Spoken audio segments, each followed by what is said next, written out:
talk about how can you disable this sign or know how you can do that on your My Jewelry app. We go to figure out the solution or know how you can do that on your app.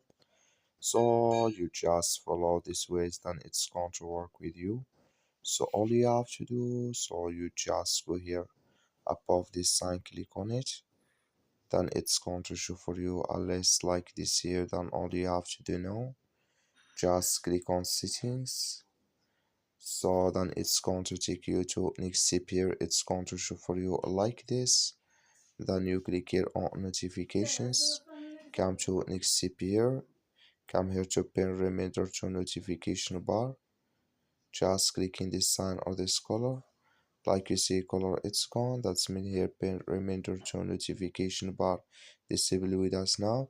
That's all you have to do. I wish you I get it. That's all. Thank you for watching. Don't forget to support us by liking, subscribe.